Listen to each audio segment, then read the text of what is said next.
What's the meaning of acyclovir? Acyclovir. Acyclovir.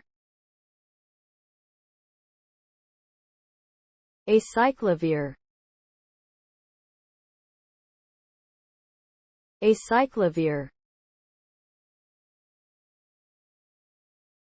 Acyclovir.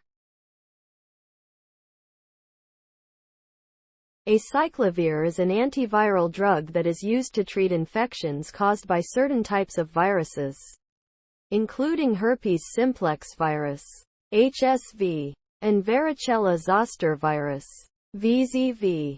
Acyclovir works by inhibiting the activity of the viral DNA polymerase, which is necessary for the replication of the virus.